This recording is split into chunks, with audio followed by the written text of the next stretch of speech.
So hi guys welcome back to another video. काफ़ी time बाद मैं स्टडी व्लॉग पोस्ट कर रही हूँ। अभी पिछले जो कुछ महीने थे उसमें एग्ज़ाम्स चल रहे थे, so I wasn't paying that much attention on vlog. मैं सिर्फ अपडेट्स देती रही थी और जो भी स्कोर था वो शेयर कर दे रही थी। फिर फेब में एग्ज़ाम ख़त्म हो गए और फिर मैं इनएक्टिव हो गई थी। बट अब मैं ट्राई कर रही हूँ कि धीरे धीरे करके जो चीज़ें हैं वो शुरू करूँ। तो हियर इज़ द व्लॉग। सबसे पहले मैंने टू डू लिस्ट बनाया जो भी मेरे को आज करना था काम, और उसके बाद सबसे पहले मैंने दिया मॉक एक प्रीलिम्स का। वैसे तो जो एग्ज़ाम लाइंड अप है वो आरबीआई असिस्टेंट का है, बट मैंने जो एग्ज़ाम दिया है वो एलआईसी असिस्टेंट का दिया है। लेवल ऑलमोस्ट सेम रहता है, बट मेरे को एलआईसी असिस्टेंट देने का मन किया तो मैंने वो दे दिया। इससे पहले मैंने आरबीआई असिस्टेंट के एक दो मॉक दे रखे हैं लाइव जो आए थे। तो इसकी बात करें एलआईसी असिस्टेंट की, तो इंग्लिश में मैंने 30 किया था, 3 गलत हो गया था। क्वांट्स में 34 सही, और एलआर में मेरा 1 गलत हो गया था। इसमें क्योंकि इंग्लिश को काउंट नहीं करते हैं, क्वांट्स और रीजनिंग से ही जो स्कोर है वो बनता है, इंग्लिश वह क्वालिफाइंग है। तो इसमें मैंने बी वाला पार्ट पढ़ा, ए सी डी कुछ पढ़ा ही नहीं, सीधे बी पढ़ के मार्क कर दिया। अगर मैं पूरा सेंटेंस पढ़ती तो मैं सही मार्क कर देती, बट मेरे को इतनी जल्दी हो रही होती पता नहीं क्यों। उसके बाद ये वाला क्वेश्चन मैं आधा बना दी थी, आधा मेरे को समझ में नहीं आया था, मैं कैलकुलेशन मिस्टेक कर रही थी। और फिर इस वाले पजल में 2-3 पॉसिबिलिटी बन रही थी जो कि प्रीलिम्स के हिसाब से इतने कम टाइम में बनाना मतलब कैंसिल आउट करना मुश्किल होता है, शायद इसलिए कम मार्क्स पे भी बहुत ज़्यादा परसेंटाइल है इसमें। मॉक के बाद फिर मैंने करंट अफेयर्स की क्लास स्टार्ट की थी। लास्ट ईयर जो मैंने गलती की थी करंट अफेयर्स डेली ना करके, इस बार मैं वो गलती नहीं रिपीट करना चाहती हूँ। मैं इस बार डेली सीए करूँगी, डेली पीडीएफ करूँगी, टेस्ट दूँगी और वीकली सीए भी करूँगी। Monthly CA is quite difficult because monthly CA बहुत सारा हो जाएगा, उसका मैं मैराथन वगैरह ले लूँगी, पीडीएफ नहीं करूँगी। बट वीकली पीडीएफ और डेली पीडीएफ मैं कोशिश करूँगी कि लेकर के ही चलूँ। और अभी जो आरबीआई असिस्टेंट का एग्ज़ाम होगा उसमें जीए का बहुत बड़ा रोल है, क्योंकि उसमें जीए की जो सेक्शनल कट ऑफ फी है वो 12-14 मार्क्स जाती है। तो जीए बहुत ज़्यादा मेजर रोल प्ले करने वाला है आरबीआई असिस्टेंट के एग्ज़ाम में। और आप में से कुछ लोग पूछ रहे थे कि क्या मैं बैंकिंग अवेयरनेस दोबारा से करूँगी, क्योंकि मैंने लास्ट ईयर किया था। तो देखो, मैं दोबारा से तो वीडियोस नहीं देखूँगी, बट मैं पीडीएफ से रिवीजन करूँगी, क्योंकि कुछ कुछ चीज़ें हैं जब मैं करंट अफेयर्स पढ़ा करती थी तो मेरे को लगता था कि मैं वो चीज़ें भूल गई हूँ। तो मैं ब्रश अप करूँगी, उसको पीडीएफ से एक बारी रिवीजन करूँगी। तो आप में से जिसने बैंकिंग अवेयरनेस नहीं किया होगा आप लोग भी कर लेना, अगर पहले से कर रखा है तो पीडीएफ से कर लेना, उतने से हो जाएगा। फिर मैं हर्षित भैया की ये वीडियो देख रही थी जिसमें वो बता रहे थे कि अरिथमेटिक में जो प्रॉब्लम होती है वो किस टाइप की होती है और उनके क्या क्या सोल्यूशन हो सकते हैं, क्योंकि हम में से मोस्ट ऑफ दी जो बच्चे हैं वो यही नहीं समझ पाते हैं कि हमें प्रॉब्लम आ कहाँ रही है। तो इस वीडियो में उन्होंने काफ़ी डिटेल में बताया था कि किस टाइप की प्रॉब्लम्स हैं, उनके क्या क्या सोल्यूशन है। आज के टाइम पे कंटेंट की कमी नहीं है, बट एक प्रॉपर डायरेक्शन की कमी है, क्योंकि पढ़ तो सब रहे हैं, मॉक सब दे रहे हैं, पर मार्क्स सबके नहीं आ रहे हैं, क्योंकि जिस डायरेक्शन में मेहनत करनी है हम उस डायरेक्शन में नहीं कर रहे हैं।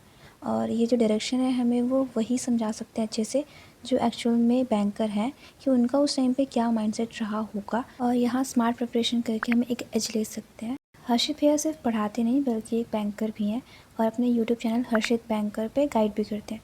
So basically the one who is in system is going to help you enter in the system. By the way, इनका पेड बैच भी है क्वांट नी नाम से, जिसमें बिगनर अप्रोच से लेकर एडवांस अप्रोच तक का लेवल है। तो अगर आपको फ्री लेक्चर्स पसंद आते हैं तो आप पेड वाले ले सकते हो। पेड वाले जो लेक्चर्स हैं वो आपको मेंबरशिप के थ्रू मिल जाएंगे हर्षित बैंकर चैनल पे, 89 पर मंथ है। सो अगर आपको लगे तो आप परचेज़ कर सकते हो। फिर मैंने क्वांट्स के कुछ क्वेश्चन प्रैक्टिस करना शुरू किया, और आप में से कुछ लोगों का डाउट रहता है कि मैं किस टीचर को फॉलो कर रही हूँ। So at this point of time मैं किसी भी पर्टिकुलर टीचर को फॉलो नहीं कर रही हूँ। मैं क्या कर रही हूँ, मेरे को यूट्यूब पे जो भी रिसेंट के लेक्चर्स मिल जाते हैं मैं उसमें से ही क्लासेस लगा देती हूँ। ये मैं अभी पास्ट फ्यू मंथ से फॉलो कर रही हूँ, जब मेंस के एग्ज़ाम बहुत सारे चल रहे थे अभी। ऐसा मैं इसलिए कर रही हूँ क्योंकि अब इस लेवल की प्रिपरेशन हो गई है कि अगर डिफरेंट अप्रोचेस भी देखेंगे तो फ़र्क नहीं पड़ेगा एज ए नेगेटिव वे में। पॉजिटिव ही रहेगा वो कि हमें नए नए अप्रोचेस मिलेंगे। इनिशियली प्रॉब्लम होती है, जब इनिशियल डेज में होता है तब अप्रोच डिफरेंट होती है तो फिर थोड़ा प्रॉब्लम होता है, but by the time it gets easy. तो इसीलिए मैं जो भी टीचर का मिलता है मेरे को यूट्यूब पे, जो भी फ्री लेक्चर मिलता है रिसेंट का, मैं वो लगा लेती हूँ। तो यहाँ पे भी मैं क्वांट्स के वही क्वेश्चंस लगा रही थी, डीआई बना रही थी मैं। और आप में से काफ़ी सारे जने पूछ रहे थे कि मीन्स कैसे प्रिपेयर करें, उसको कैसे लेके चले। वैसे तो I am not the right person to guide you about means, still आप में से काफ़ी सारे जने पूछ रहे थे तो मैं अपना ओपिनियन दे देती हूँ। जो भी चेंजेस होंगे वो आप अपने आप कर लेना। बाय द वे, ये जो पीछे सॉफ्ट बोर्ड पर आपको ये चीज़ें दिख रही है ना, इसको इग्नोर करना, ठीक है। वैसे मैंने बताया है तो आप इग्नोर क्या ही करोगे। ये मेरे भाई ने जब से मैंने ऊपर वाला फ्लोर लिया ना, उसने यहाँ पे ये चीज़ें लगा दी है। एनीवेज़, तो आपने करना क्या है, देखो सबसे पहले तो जीए की बात करते हैं। जीए के लिए आपको बैंकिंग अवेयरनेस तो करना ही करना है, साथ में स्टैटिक पोर्शन करना ही करना है। स्टैटिक पोर्शन का जो वेटेज है वो काफ़ी इंक्रीज़ हो गया है ग्रेजुअली। आरआरबी पीयू के टाइम पे मैंने स्टैटिक बिल्कुल नहीं किया था, मेरा सेक्शनल ही नहीं निकला। एनीवेज़, तो स्टैटिक पोर्शन करना है आपने, प्लस जो डेली सीए पीडीएफ है, वीडियो है, वो सब कुछ भी करना है ताकि आपका रिवीजन होता रहे, तो आपको एग्ज़ाम में कन्फ्यूज़न ना हो। और अगर आप आरबीआई असिस्टेंट को टारगेट कर रहे हो तो आपको कंप्यूटर भी करना पड़ेगा। कंप्यूटर 40 मार्क्स का है आरबीआई असिस्टेंट में, 20 मार्क्स का भी नहीं है, तो बहुत ज़्यादा वेटेज है कंप्यूटर का भी। तो इसकी भी क्लासेस वगैरह करके रखना। जो भी पीडीएफ्स है, नोट्स है, वो मैंने टेलीग्राम चैनल पे शेयर कर दिया है। रीजनिंग, क्वांट्स और इंग्लिश, इसका मैं आगे वीडियो में बताती हूँ। तो ये सफाई करने के बाद ना मैं कॉफ़ी बनाने गई और ये देखो मैंने क्या किया है। मैं यहाँ पे रिफ़िल कर रही होती हूँ और मैं इतना सारा गिरा देती हूँ, इसलिए मुझे मम्मी किचन में जाने नहीं देती हैं क्योंकि मैं और काम बिगाड़ देती हूँ। लेकिन ये वाला किचन मेरा था क्योंकि ये मेरे वाले फ्लोर पे है। तो आप में से कुछ लोगों को पता होगा कि मैंने अभी रिसेंट में अपना जो फ्लोर है वो चेंज कर दिया था। पहले काफ़ी प्रॉब्लम होती थी, एक ही फ्लोर पे शोर वगैरह काफ़ी होता था और मॉक के टाइम पे भी डिस्टर्बेंस काफ़ी होता था, तो मैं ऊपर वाले फ्लोर पे शिफ्ट हो गई हूँ। आई डोंट नो आप में से कितने लोग अग्री करेंगे, बट मेरा क्या है ना, मेरे को लाइट्स चुभती हैं। मतलब मेरे को होता है कैसे अंधेरा अंधेरा कर दो और फिर जो भी काम है वो करो, बट मम्मी डांटती है ऐसे करने से। बट अभी क्या है ना कि मेरा फ्लोर अलग है, तो मैं कभी कभी ये बदमाशी कर देती हूँ। तो मैंने वही लाइट्स वाइट्स बंद कर दी पूरे फ्लोर की, सिर्फ ये साइड वाली जो लाइट है वो जला दी ताकि मेरे को दिखे कि मैं क्या लिख रही हूँ। तो कॉफ़ी के साथ मैंने अपना सोशल मीडिया का थोड़ा काम निपटाया। मेरे को यूट्यूब और इंस्टाग्राम का कुछ काम था, तो मैंने वो निपटाया। ओके, तो अब बात करते हैं क्वांट्स, इंग्लिश और रीजनिंग मेंस के बारे में। देखो, इंग्लिश के लिए एज़ सच मैंने तो ज़्यादा कुछ नहीं किया है। मैं मॉक्स भी बहुत रेयर देती हूँ, वो भी जब एग्ज़ाम्स पास आ जाते हैं तब फुल मॉक्स में दे दिया, क्योंकि इंग्लिश के लिए मेरे को लगता है कि पढ़ो ना पढ़ो मेरा तो बराबर ही होता है। बट अगर आप में से कोई हो जिसका इंग्लिश अभी काफ़ी मतलब स्कोर कम जा रहा है, तो क्लासेस वगैरह अच्छे से करो और जो भी मॉक्स वगैरह है उसको अच्छे से एनालाइज़ करो, एडिटोरियल करो। जो वो कैब वाला पार्ट है उस पर बहुत ज़्यादा फोकस मत करो, बट ये भी नहीं है कि बिल्कुल छोड़ ही दो। और रही बात क्वांट्स की, तो देखो मैं ना वीडियो लेक्चर से प्रैक्टिस करना ज़्यादा प्रेफर करती हूँ एज़ कम्पेयर टू पीडीएफ। मेरे को पीडीएफ से प्रैक्टिस करने में नहीं बनता है। मैं वीडियो लेक्चर में अपने आप से ट्राई करने की कोशिश कर सकती हूँ, पर पीडीएफ ना पता नहीं क्यों मेरे को देख के ही मन ही नहीं करता है। तो मैं क्या करती हूँ, जो भी वीडियो लेक्चर्स होते हैं रीजनिंग और क्वांट्स के, उसको पॉज करके और खुद से क्वेश्चन प्रैक्टिस करती हूँ और फिर वो क्वेश्चन जो भी सॉल्यूशन होता है वो देख लेती हूँ। और ऑल्टरनेट डेज पे एक दिन क्वांट्स मेंस का मॉक, एक दिन रीजनिंग मेंस का मॉक, ऐसे करके देती हूँ। तो आप लोग भी देख सकते हो, अगर आप लोग को ये सूटेबल लगे तो आप लोग फॉलो कर सकते हो, अदरवाइज़ आप पीडीएफ से भी कर सकते हो। फिर आप में से काफ़ी सारे जनों के टेलीग्राम और इंस्टाग्राम पे डीएम आ रखे थे, तो मैं सबको तो नहीं, बट मैं ट्राई करती हूँ कि मेरे से जितना हो पाए मैं सबके रिप्लाई कर दूँ और जो भी डाउट्स है वो क्लियर कर दूँ। तो मैं यहाँ पे वही कर रही होती हूँ। और कुछ लोग काफ़ी ज़्यादा ऑफेंड भी हो जाते हैं और उल्टा सीधा बोल देते हैं, बट ट्राई टू अंडरस्टैंड कि मैं अपनी पढ़ाई भी साथ में लेके चल रही हूँ, साथ में कंटेंट क्रिएशन भी है, तो सबके रिप्लाईज़ करना पॉसिबल नहीं हो पाता है। तो अगर कभी लगे कि आपका मैसेजेस स्किप हो रहे हैं, तो आप दोबारा से रिप्लाई कर देना उसी मैसेज पे या फिर कुछ भेज देना, ताकि आपकी जो चैट है वो ऊपर आ जाए। बाकी मैं कोशिश करती हूँ कि मेरे को जब भी टाइम मिले तो मैं डाउट्स क्लियर कर दूँ।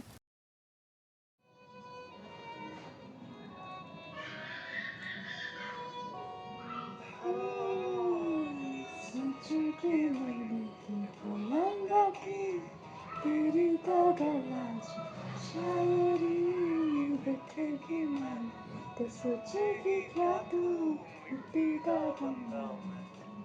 पली कर दी गई आज खोया दिल भी, हंसी लगाए कि जाए तो मुझे बोले तेरे नैनों आए दे सोनी, करा मैं कितने जतन न सोनी दूर तेरी है दिखता नहीं।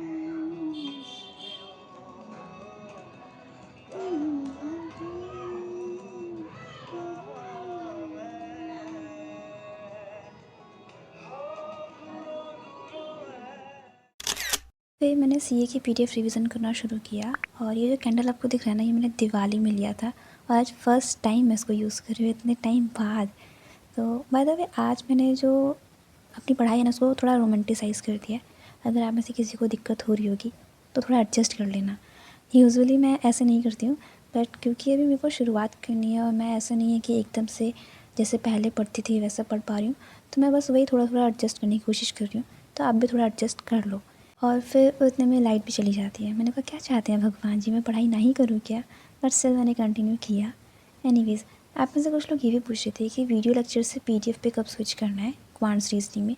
तो देखो, वीडियो से जब पीडीएफ पे स्विच करोगे ना, तो एकदम से ही डेली पीडीएफ ही मत करना, क्योंकि वीडियो से आपको अप्रोच पता चलता रहता है कि इस क्वेश्चन को कितने ईजी वे में किया जा सकता है।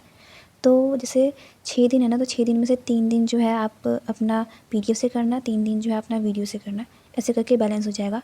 और जो संडे वाला दिन है उस दिन रिवीजन रखना, जो भी प्रीलिम्स के जो भी टॉपिक हो गए, जो भी मेंस के टॉपिक हो गए, जो भी आपको लग रहा है लैंग्वेज में जिसमें भी, तो उसका रिवीजन के रख लेना। फिर यहाँ पे दिया था मैंने प्रो वाला टेस्ट, जिसमें मेरा 45 क्वेश्चन फर्स्ट अटैम्प्ट में और 17 क्वेश्चन बाकी जो भी सेकेंड अटैम्प्ट में लगाए। और उसके बाद मैंने दिया था नॉर्मल वाला टेस्ट, जिसमें मेरा 25 में से 19.75, एक क्वेश्चन मैंने गलत किया था, बाकी 2-3 मैंने अटैम्प्ट नहीं किए थे। तो ये आज का सीए का जो पार्ट है वो कंप्लीट हो गया। अब मेरा बिल्कुल मन नहीं था कुछ भी पढ़ने का, ये भी मैंने जो पढ़ा है बस पढ़ डाला है। वैसे तो मैंने काफ़ी सारा टाइम इधर उधर पर बात किया है, स्टिल मैंने काफ़ी ज़्यादा पढ़ा है, जो भी मेरे रिसेंट के जो दिन गए हैं उसके मुकाबले तो काफ़ी ज़्यादा पढ़ा है। फिर मैंने ये नावल पढ़ी थी, और नावल को मैं मिड में हूँ, और ये नावल काफ़ी अच्छी है, तो यहाँ पे मैं उसी को थोड़ा सा पढ़ रही थी। उसके बाद फिर 11 बजे के आसपास मैंने RBPO मीन्स का रीजनिंग का सेक्शनल 3 वाला मॉक दे दिया। एज सच मैं ये नहीं रखी कि RBI असिस्टेंट को देना है या फिर LIC असिस्टेंट का ही देना है। मेरे को जो मॉक दिखा RBPO का, मैंने वही वाला दे दिया, क्योंकि अभी फ़िलहाल प्रैक्टिस करनी है। अभी ऐसा नहीं है कि एग्ज़ाम को ही टारगेट करके सिर्फ वही वाले ही मॉक देने हैं, RBI का ही या फिर LIC का ही। जो मॉक दिखा मीन्स का वही दे दिया। 12:30 बजे मैंने वाइंड अप किया। सो या that's it for today's video. Hope you liked it. If you liked it please do subscribe.